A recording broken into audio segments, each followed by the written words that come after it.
Let's turn our attention to Russia and Ukraine. Meanwhile, a massive drone strike rattled Moscow and its suburbs overnight into Sunday, injuring a woman and temporarily halting traffic at some of Russia's busiest airports, while a huge nighttime wave of Russian drones targeted Ukraine.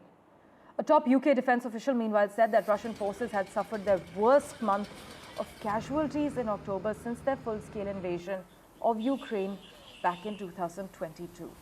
But as Ghazali was reporting briefly, Donald Trump has spoken on the phone with Vladimir Putin. This was on Thursday, and discussed the war in Ukraine. This is what the Washington Post was reporting, citing people who were aware of the conversation.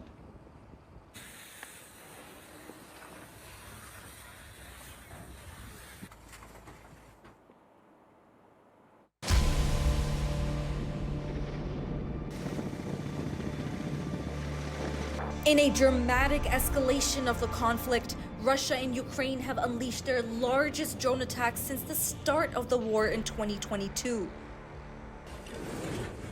Moscow launched a staggering 145 drones in a single night, a record for the entire conflict.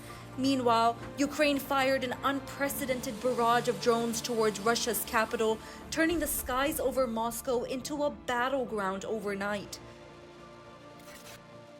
Ukraine attacked Moscow with at least 34 drones.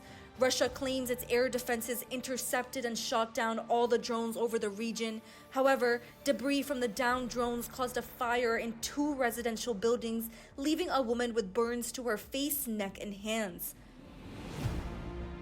The drone exchange came as Putin officially approved a strategic partnership treaty with North Korea, a pact which includes a mutual defense clause that obligates both nations to provide military assistance to each other in the event of an armed attack. The treaty underscores the deepening ties between Moscow and Pyongyang, particularly in the context of the war. It also comes as the Pentagon confirmed North Korea sent approximately 10,000 troops to Russia to train and fight against Ukraine last month. U.S. President Joe Biden slammed the deployment of North Korean troops as very dangerous. Ukrainian President Volodymyr Zelensky has said that the first battles with North Korean soldiers open a new page of instability in the world. Meanwhile, President-elect Donald Trump has outlined a peace plan to halt the ongoing war. According to sources, Trump's plan proposes establishing an 800-mile buffer zone policed by both European and British troops to separate Russian and Ukrainian forces. The plan also includes a 20-year delay on Ukraine's NATO ambitions, with the U.S. pledging to strengthen Ukraine's defense capabilities. As tensions rise and the war continues to escalate drastically, the prospects for peace remain uncertain. The deployment of North Korean troops and the potential for increased military cooperation between Russia and North Korea signal a new chapter in global geopolitical dynamics.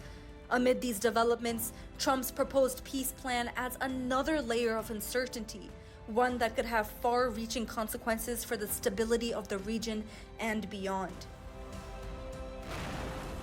Samia Afsar for NDTV World.